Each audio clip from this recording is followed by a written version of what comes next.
Hari pernikahanku seharusnya jadi hari paling bahagia dalam hidupku, tapi semua hancur dalam sekejap.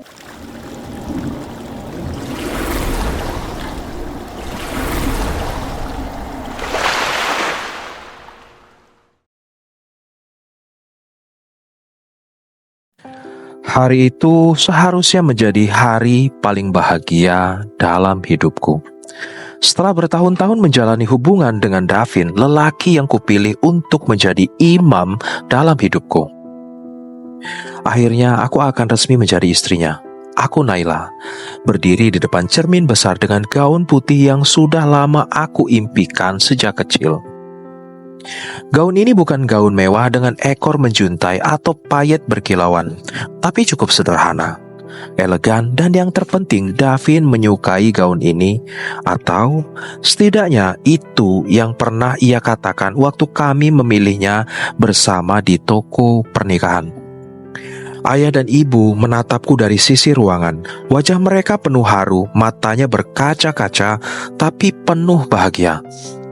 Ayah mengusap pelan ujung matanya dengan sapu tangan, sementara ibu hanya bisa menatapku tanpa berkata-kata.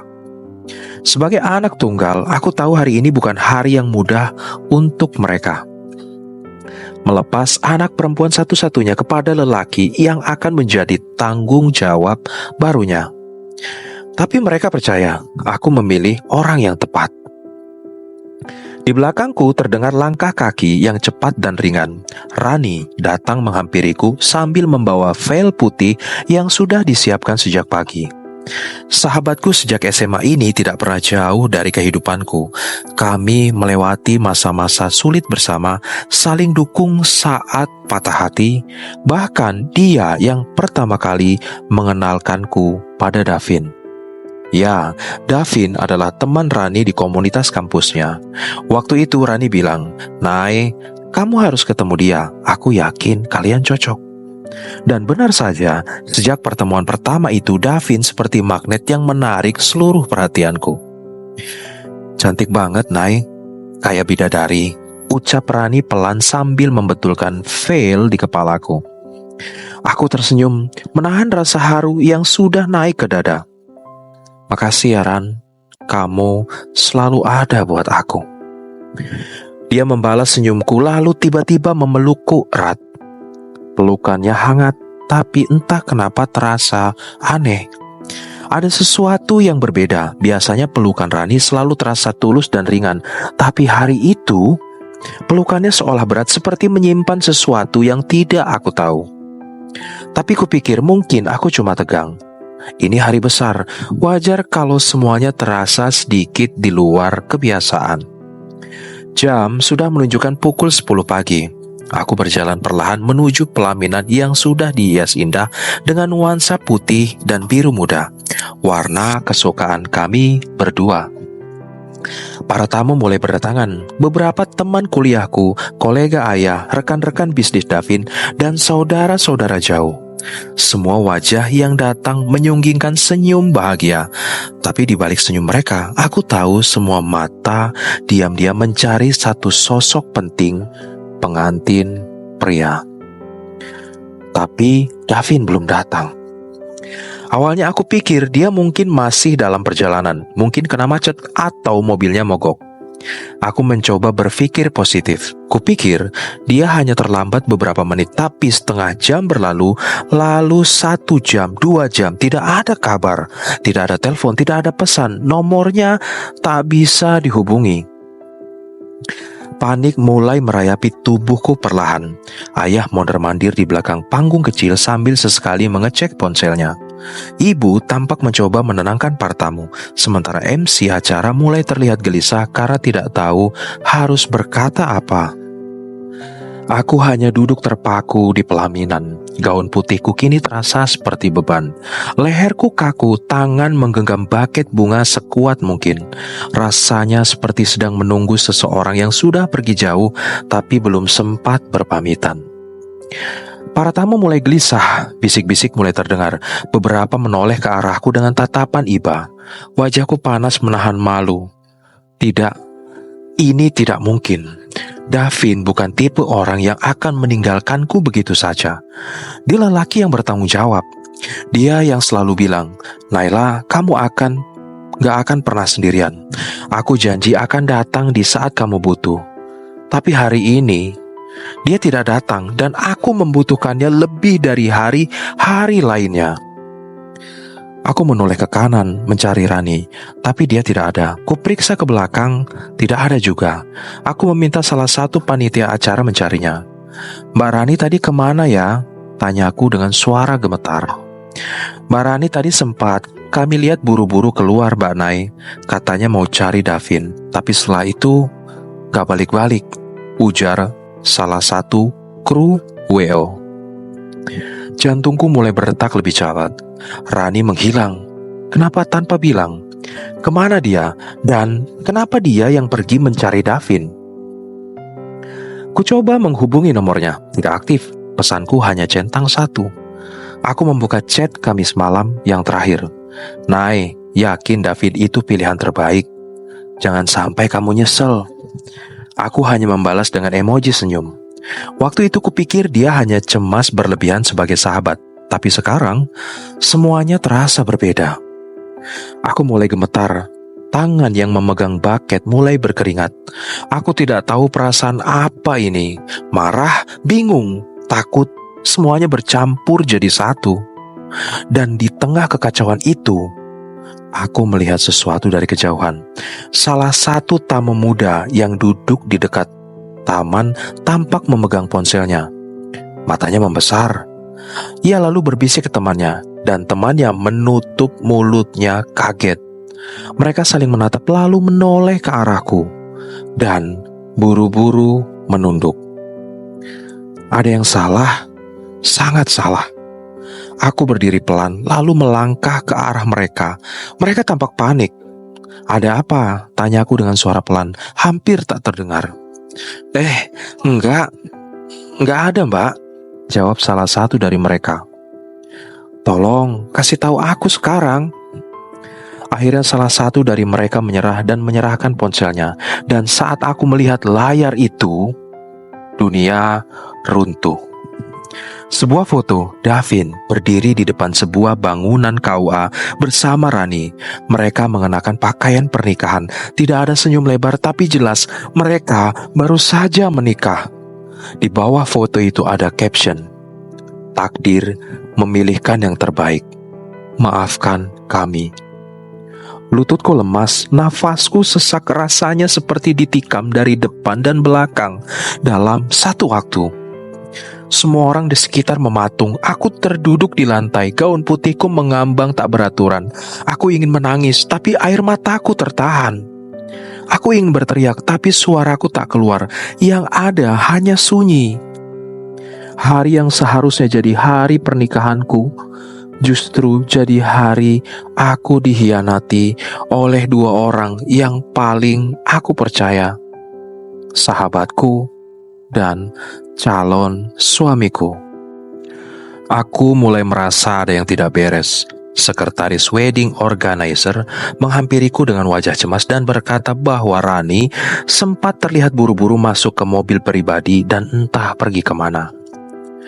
Mobil hitam dengan kaca film gelap. Tidak ada yang tahu kemana tujuannya. Tidak ada yang dia pamiti. Rani pergi begitu saja dan sekarang HP-nya pun tidak aktif. Sejak tadi kucoba menghubungi, tak pernah aktif lagi. Padahal biasanya Rani adalah orang yang paling mudah dihubungi. Dia selalu cepat tanggap, apalagi di momen penting sepertiku menikah. Tanganku gemetar saat membuka ulang chat terakhir dari Rani semalam. Pesannya singkat tapi benar-benar terasa menampar. "Nai, yakin Davin itu pilihan terbaik. Jangan sampai kamu nyesel." Saat itu aku tertawa kecil membaca pesannya. Kukira dia cuma bercanda. Kukira dia hanya khawatir karena sahabatnya akan menikah dan kami akan lebih jarang bertemu. Aku hanya membalas dengan emoji senyum. Tidak ingin memperpanjang obrolan. Tapi kini pesannya terdengar seperti peringatan, seperti sesuatu yang sengaja dikatakan untuk menyiratkan sesuatu. Tapi aku bodoh, aku menutup mataku rapat-rapat pada tanda-tanda yang ada. Aku terlalu percaya pada Davin, terlalu percaya pada Rani. 3 jam berlalu, gedung pernikahan mulai sepi. Satu persatu tamu pulang dengan tatapan iba dan pertanyaan yang tak terucap. Pelaminan dibiarkan kosong, kursi-kursi yang tadinya dihias rapi kini tinggal berantakan. Dekorasi bunga mulai layu seperti harapanku hari ini. Yang tersisa hanya aku duduk sendirian di ruang rias. Make up yang tadi terlihat sempurna kini sudah berantakan. Air mataku turun tanpa bisa ditahan. Sapu tangan di pangkuanku sudah basah. Aku bahkan tak peduli dengan penampilanku, tak peduli siapa melihat. Hari ini aku bukan pengantin bahagia. Hari ini aku hanya perempuan yang ditinggal diam-diam dan tak tahu alasannya. Lalu pintu ruang rias terbuka. Tanteku masuk dengan langkah pelan, wajahnya tegang. Dia duduk di sampingku memegang tanganku yang dingin. "Nay, kamu harus lihat ini," katanya pelan. Ia menunjukkan layar ponselnya, sebuah foto terpampang jelas. Aku menahan nafas, mataku membelalak, tanganku refleks menutup mulut. Itu Davin dan Rani berdiri berdampingan di depan gedung KUA.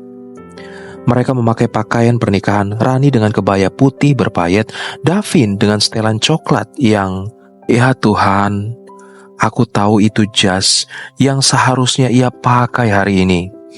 Jas yang kupilihkan sendiri, jas yang katanya ia akan kenakan saat berdiri di sampingku.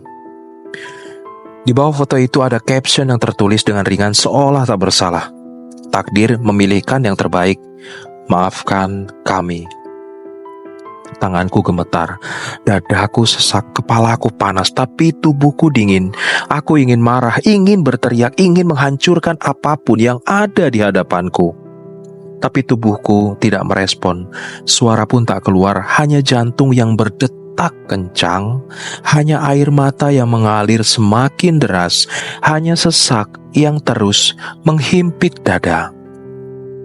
Davin, lelaki yang kucintai selama 4 tahun, lelaki yang menemaniku dalam suka dan duka, yang kubela mati-matian di hadapan orang tuaku saat mereka sempat meragukannya. Yang kucintai dengan bodoh dan tulus, kini berdiri di sisi sahabatku sendiri di hari yang seharusnya jadi hari pernikahanku. Hari yang selama ini kami rancang bersama, hari yang aku percaya hanya akan milik kami berdua. Aku nyaris pingsan. Dunia tiba-tiba jadi gelap, suara-suara hilang, aku hanya bisa mendengar detak jantungku sendiri, keras dan tak beraturan. Di kejauhan, ku dengar suara ibu memanggil namaku. Lalu suara pintu dibuka dengan tergesa. Tapi aku tidak bisa menjawab. Semuanya kabur. Semuanya dingin. Seolah-olah aku sedang tenggelam di laut yang dalam. Dan tidak ada yang bisa menyelamatkanku. Beberapa jam kemudian aku terbangun di ranjang rumah sakit. Selang infus menempel di tanganku. Ruangan sunyi. Ibu duduk di samping ranjang dengan mata sembab dan wajah khawatir. "Naila, nak, kamu sudah sadar?" Suara ibu bergetar. Aku tidak langsung menjawab. Aku memalingkan wajah ke arah jendela. Langit mendung, hujan turun pelan, seolah-olah alam ikut merasakan perasaanku. "Aku gagal, Bu," ucapku pelan. Ibu langsung menggenggam tanganku erat. "Kamu tidak gagal, nak. Kamu diselamatkan dari lelaki yang salah, dari sahabat yang salah. Kamu terlalu baik buat mereka berdua, nak." Aku menarik nafas panjang, tapi dada ini masih sesak, luka ini masih basah. Kata-kata ibu tak mampu menghapus pengkhianatan itu begitu saja. Beberapa hari setelah kejadian itu, aku menolak semua permintaan wawancara dari media. Ya, kisahku viral. Foto Davin dan Rani menyebar kemana-mana. Banyak yang merasa marah untukku, banyak yang tidak percaya bahwa seorang sahabat bisa melakukan itu. Tapi aku tidak ingin jadi tontonan. Aku hanya ingin tenang. Aku hanya ingin sendiri di kamarku yang sempit. Aku mengurung diri, tak menyentuh ponsel, tak membuka jendela, tak menjawab pesan. Aku menolak bicara dengan siapapun. Tapi malam-malam sepi itu membuat pikiranku lebih bekerja keras. Aku mulai mengingat ulang semua momen yang terasa janggal. Semua percakapan yang dulu kuanggap biasa, semua tatapan Rani ke arah Davin yang mungkin bukan sekedar basa-basi, semua ajakan Rani yang diam-diam menunda-nunda persiapan pernikahan. Semua kebetulan yang ternyata sudah lama saling berhubungan. Aku merasa bodoh, merasa ditipu, tapi lebih dari itu, aku merasa kosong. Sampai suatu malam, aku memberanikan diri membuka akun media sosialku. Di sana ada puluhan pesan dari teman-teman, keluarga jauh, bahkan orang-orang yang ku kenal dan orang yang tak ku kenal. Mereka mengirimkan doa, semangat, cerita senasib. Beberapa bahkan mengaku pernah ditinggal calon suami di hari pernikahan. Ada lagi satu pesan dari seseorang yang bernama Indah. Isinya begini, kamu gak sendiri. Aku pernah juga hampir nikah, tapi mantanku selingkuh sama adikku sendiri. Luka itu gak hilang, tapi kamu bisa sembuh. Kalau kamu kuat, aku juga bisa. Aku membaca pesan itu berulang-ulang, dan entah kenapa air mataku mengalir lagi. Tapi kali ini bukan karena lemah, tapi karena aku merasa dimengerti. Bahwa ada orang lain di luar sana yang juga pernah merasa sejatuh ini, dan mereka bisa bangkit. Malam itu, aku mengambil buku catatan yang sudah lama kusimpan di laci meja. Aku mulai menulis, bukan untuk siapa-siapa, hanya untuk diriku sendiri. Aku tulis semua luka itu, semua rasa dikhianati, semua rasa marah, kecewa, dan hampa. 1 halaman, 2 halaman, sampai tidak terasa, aku menulis sampai subuh. Menulis membuatku bernapas kembali. Sedikit demi sedikit, luka itu tak lagi menyesakan. Ia tetap ada, tapi tidak lagi menusuk, seperti luka sayat yang mulai mengering. Tapi saat aku merasa mulai tenang, tiba-tiba seseorang mengirimiku foto. Nomor tak dikenal, isinya cuma 1 gambar. Rani berdiri di depan pintu rumahku, tersenyum, membawa koper. Dan pesan di bawah foto itu berbunyi, aku sudah tidak punya siapa-siapa lagi, Nay. Bolehkah aku kembali? Seminggu berlalu sejak hari itu, hari di mana hidupku runtuh dalam sekejap, hari di mana aku melihat 2 orang yang paling aku percaya menikamku tanpa peringatan. Hari yang seharusnya penuh bunga, tawa, dan restu, justru jadi kenangan paling kelam yang tak akan pernah bisa kuhapus. Selama 7 hari penuh, aku hanya diam di kamar. Tirai jendela tetap tertutup, lampu kamar hanya menyala redup. Makanan yang dibawakan ibu tidak pernah kusentuh. Aku tidak ingin bicara, tidak ingin mendengar, tidak ingin melihat apapun. Bahkan cermin pun kututup dengan kain karena aku tidak sanggup menatap wajahku sendiri. Wajah yang seharusnya berseri karena menjadi seorang istri, tapi malah jadi saksi dari pengkhianatan yang menyayat. Setiap malam, aku menangis sampai tertidur. Dan setiap pagi aku terbangun hanya untuk kembali menangis. Rasanya seperti terjebak dalam lingkaran luka yang tak ada ujungnya. Kadang aku berpikir, kalau aku bisa menghapus 1 hari dalam hidupku, aku akan memilih hari itu. Hari di mana semuanya hancur, hari di mana Davin dan Rani memutuskan untuk menjatuhkan palu takdir mereka di atas kepalaku. Tapi aku tahu, aku tidak bisa terus seperti ini. Hidup tidak berhenti berjalan hanya karena hatiku berhenti berdetak. Aku tidak bisa terus menjadi mayat hidup yang bersembunyi di balik selimut luka. Maka dengan langkah pelan aku mencoba bangkit. Tidak dengan gegap gempita, tidak dengan semangat palsu, tapi dengan nafas panjang dan jari yang gemetar. Aku mulai menulis. Kupungut semua serpihan hatiku dan kutuangkan dalam bentuk kata. Setiap malam aku duduk di depan laptop dan mulai mengetik. Kalimat demi kalimat, cerita demi cerita. Aku tidak peduli apakah ceritaku enak dibaca atau tidak. Aku hanya ingin menumpahkan semuanya, tentang cinta yang dikhianati, tentang kepercayaan yang dibakar, tentang luka yang menganga tapi tak berdarah. Kuposting cerpen-cerpen itu ke media sosial tanpa nama, hanya nama pena perempuan yang hampir menikah. Awalnya tidak banyak yang membaca, tapi perlahan-lahan tulisanku mulai menyebar. Komentar demi komentar masuk, bukan hanya ucapan suka, tapi juga kisah.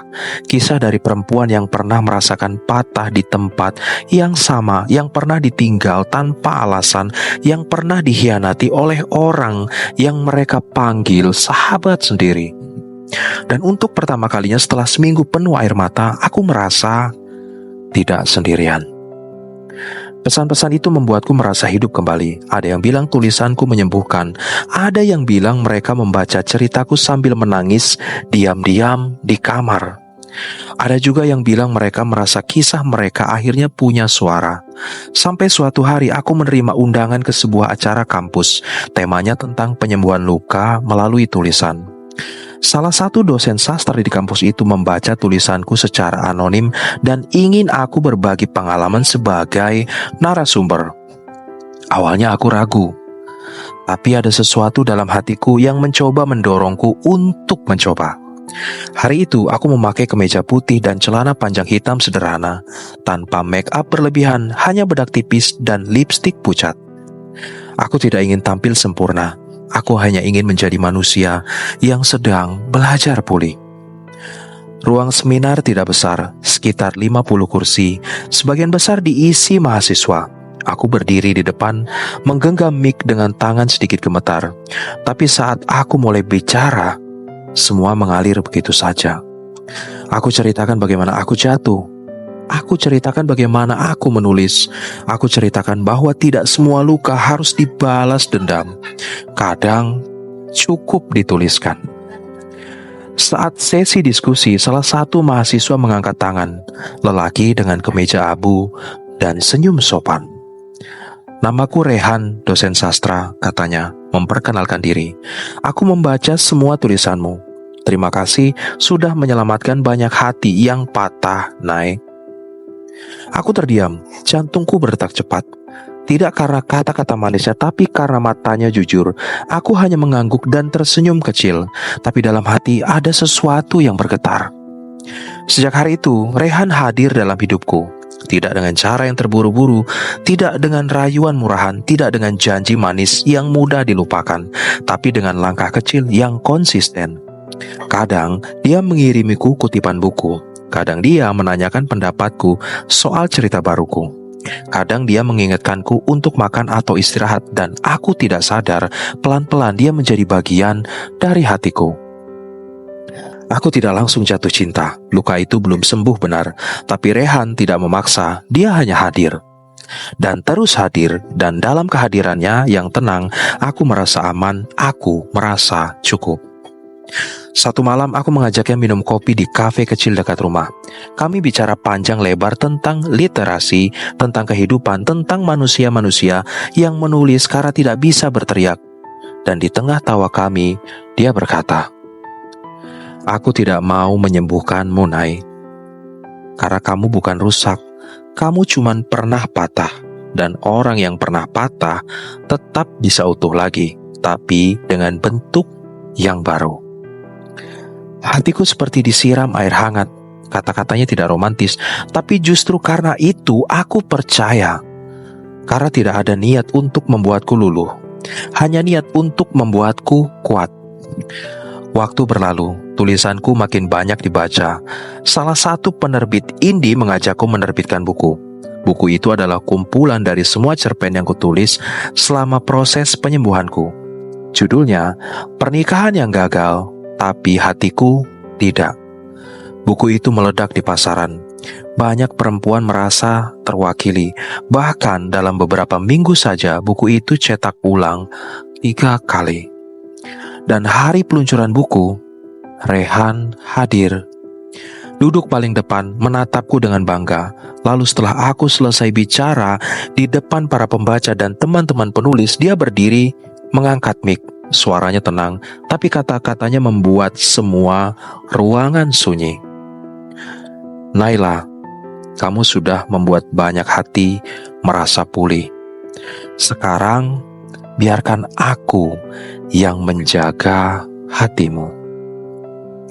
Semua orang bertepuk tangan, tapi aku hanya bisa menatapnya dengan mata berkaca-kaca.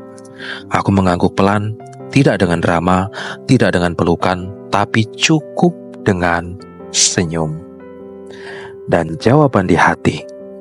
Sejak hari itu kami semakin dekat. Kami tidak pernah membicarakan cinta, tapi kami saling mengerti. Kami tidak pernah membicarakan masa depan, tapi kami saling merencanakan hal-hal kecil bersama, dan itu cukup. Sampai suatu malam, saat aku sedang menyiapkan naskah baru untuk buku keduaku, HP-ku berdering. Nomor tak dikenal. Naila, suara di seberang sana pelan tapi sangat ku kenal. Aku terdiam. Nafasku tercekat. Ini aku, Rani. Tanganku mengepal, tapi aku tetap diam. Aku tahu aku gak pantas bicara sama kamu lagi, tapi aku butuh bantuanmu. Aku butuh tempat tinggal. Aku menahan amarah, tapi sebelum aku sempat bicara, Rani berkata pelan, Davin menipuku. Dia sudah menikah dengan perempuan lain, diam-diam. Dan sekarang, aku tidak punya siapa-siapa. Setahun berlalu sejak dunia membawaku pada titik paling gelap dalam hidupku. Luka itu tidak sepenuhnya hilang, tapi aku sudah berdamai dengannya. Aku tidak lagi menangis karena pengkhianatan, tidak lagi gemetar saat melihat foto lamaku bersama Davin atau Rani. Aku bahkan tidak pernah lagi menyebut nama mereka, bukan karena benci, tapi karena akhirnya aku sadar mereka tidak layak menjadi bagian dari babak baru hidupku. Dan hari itu, aku berdiri di atas panggung kecil dengan senyum yang tidak dibuat-buat. Ruangan penuh oleh orang-orang yang membaca kisahku. Buku pertama resmi diluncurkan. Judulnya Luka yang Kutulis Sendiri. Semua kumpulan cerita yang terinspirasi dari semua rasa sakit yang pernah kujatuhkan ke dalam kata-kata. Dan anehnya, buku itu meledak. Terjual ribuan eksemplar hanya dalam beberapa minggu. Banyak yang mengira ceritanya fiksi, penuh dramatisasi. Tapi hanya aku dan segelintir orang yang tahu bahwa setiap kalimat di dalamnya adalah potongan dari jiwaku sendiri. Di hari peluncuran itu, Rehan berdiri di antara para pembaca, menatapku dengan cara yang membuatku merasa aman. Seperti biasanya, seperti ia selalu lakukan sejak pertama kali hadir dalam hidupku. Tapi hari itu ada yang berbeda di matanya. Setelah sesi tanya jawab selesai dan para tamu mulai bergerak meninggalkan ruangan, Rehan naik ke panggung. Ia menggenggam tanganku dengan tenang, lalu mengeluarkan sesuatu dari saku jasnya. Sebuah cincin mungil sederhana tanpa berlian mewah, tapi mataku langsung basah. Di balik semua luka yang kamu alami, kamu tidak pernah berhenti menyembuhkan orang lain. Sekarang, izinkan aku menjaga hatimu, bukan karena kamu butuh diselamatkan, tapi karena kamu layak dicintai dengan cara yang benar, katanya lirih. Aku tak menjawab dengan kata, hanya anggukan pelan dan pelukan erat yang menandai bahwa akhirnya hatiku menemukan tempat pulang yang sebenarnya. Beberapa bulan setelah itu, kami memutuskan untuk menikah. Bukan pernikahan besar, kami tidak menyewa gedung mewah, tidak mengundang ratusan orang, hanya keluarga, sahabat dekat, dan beberapa pembaca yang selama ini menjadi saksi perjuangan hidupku. Tidak ada panggung tinggi, tidak ada dekorasi berlebihan, tapi hanya senyum di hari itu tulus. Namun, tepat seminggu sebelum hari pernikahanku, aku menerima sebuah undangan yang membuat napasku terhenti sejenak. Sebuah undangan digital dari Rani. Aku membukanya dengan jari gemetar. Bukan karena benci, tapi karena aku tidak tahu harus merasa apa. Isinya bukan undangan pernikahan, tapi undangan pertemuan. Di dalamnya tertulis, aku tahu aku bukan siapa-siapa lagi untukmu. Tapi jika kamu bersedia mendengarkan, aku ingin meminta maaf. bukan untuk memulihkan masa lalu, tapi untuk memberi kedamaian pada masa depan. Awalnya aku tidak ingin datang, tapi sesuatu dalam hatiku berkata, mungkin ini saatnya aku menyelesaikan luka itu, bukan dengan air mata, tapi dengan kepala tegak. Aku datang sendirian ke sebuah kafe kecil di sudut kota. Di sana, Rani sudah duduk menungguku. Tubuhnya lebih kurus dari terakhir kali kulihat. Matanya sembab, rambutnya lebih pendek, tapi yang paling berubah adalah sorot matanya. Tidak ada lagi kebanggaan, tidak ada lagi ego, hanya sesal yang menggantung di sana. Saat mataku menatapnya, aku tidak merasakan marah, tidak juga sedih. Yang kurasakan hanya kosong. Seperti melihat seseorang yang pernah sangat berarti, tapi kini hanya menjadi cerita.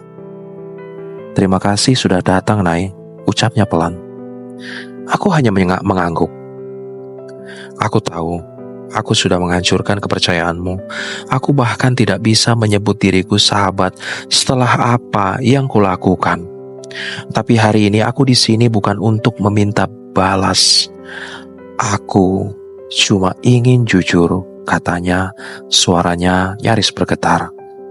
Ia mengambil napas panjang lalu bercerita bahwa beberapa bulan setelah ia menikah dengan Davin, semuanya mulai berubah. Davin menjadi kasar, sering hilang tanpa kabar, uang habis entah kemana. Rani tidak boleh menyentuh ponselnya, tidak boleh tanya terlalu banyak, dan suatu hari ia menemukan bukti bahwa Davin ternyata menjalin hubungan dengan perempuan lain. Bahkan saat masih bersamanya, perempuan itu juga sedang hamil. Dan aku baru sadar, selama ini aku bukan satu-satunya yang ia bohongi. Bahkan mungkin dia tidak pernah benar-benar mencintai siapapun, termasuk aku, katanya lirih. Aku menatap Rani dalam diam. Air matanya jatuh satu persatu. Tangannya gemetar saat memegang gelas kopi yang sudah dingin. Aku bukan minta dimaafkan. Aku cuma minta, tolong jangan bawa rasa benci ini sampai mati. Karena kalau kamu terus membenciku, aku gak akan pernah bisa berdamai dengan diriku sendiri, katanya. Aku menarik nafas panjang, hatiku tidak sekeras dulu, tidak lagi panas seperti bara. Luka itu sudah lama kering, dan hari itu aku sadar, membenci seseorang yang sudah hancur, hanya akan membuatku ikut hancur. Aku sudah tidak menyimpan apa-apa, Ran. Bukan karena aku memaafkanmu, tapi karena aku memilih sembuh, kataku pelan. Ia menangis. Tapi kali ini aku tidak ikut menangis bersamanya, karena aku bukan lagi perempuan yang patah. Aku sudah utuh dengan bentuk yang baru. Kami berpisah dengan pelukan singkat. Tidak ada janji untuk berteman kembali. Tidak ada kata mari kita mulai dari awal. Hanya pelukan dua orang yang pernah saling menyakiti, dan akhirnya memilih berdamai. Hari pernikahanku bersama Rehan tiba. Pagi itu, matahari tidak terlalu terik, tapi cukup hangat untuk membuat taman kecil tempat kami menikah terasa sempurna. Aku mengenakan gaun putih yang sederhana, tanpa ekor panjang atau mahkota besar. Tidak ada desainer mewah, tidak ada gaun berlabel mahal, tapi aku merasa cantik. Bukan karena tampilanku, tapi karena aku tahu. Kali ini, aku mencintai orang yang mencintaiku dengan cara yang benar. Ayah menggandengku dengan tangan yang sedikit bergetar. Ibu menangis tanpa suara di barisan depan. Teman-teman tersenyum. Dan Rehan berdiri di ujung altar taman dengan senyum yang membuat dadaku hangat. Saat aku berjalan mendekatinya, hatiku tenang. Tidak ada rasa takut, tidak ada ragu, tidak ada trauma masa lalu yang membayangi. Dan saat tangan Rehan menggenggam tanganku, aku tahu perjalanan panjangku akhirnya sampai di tempat yang tepat. Aku tidak tahu apa yang akan terjadi besok, tapi hari ini aku bahagia. Karena kali ini aku bukan menikah, bukan karena harus, bukan karena takut sendiri, bukan karena orang lain, tapi karena aku ingin dengan orang yang tidak pernah meninggalkanku di tengah badai, dengan orang yang memelukku bukan saat aku sempurna, tapi justru ketika aku berantakan. Dan saat aku menoleh ke arah para tamu, aku melihat seseorang berdiri diam di kejauhan. Rani, dengan gaun abu-abu dan wajah tanpa make up. Ia tidak tersenyum, tapi matanya basah, dan saat aku menatapnya, ia mengangguk pelan, lalu pergi tanpa kata. Dan aku tahu itu perpisahan yang seharusnya terjadi sejak lama. Hari itu aku tersenyum paling tulus di pelaminan, bukan karena gaun putih, bukan karena tamu yang ramai, tapi karena akhirnya aku mencintai diriku sendiri dan mencintai orang yang mencintaiku dengan cara yang paling benar. Oke guys, terima kasih sudah menonton video cerita novel romantis langsung tamat kali ini. Bagaimana menurut kalian kisahnya hari ini? Menyentuh atau biasa saja, atau merasa kita yang pernah mengalami hal itu? Dan jika kalian suka dengan gaya cerita tema novel romantis di channel Cinta Tanpa Izin, jangan lupa like, komen, dan subscribe agar kalian tidak ketinggalan update cerita terbarunya. Sampai jumpa di video selanjutnya dan bye-bye.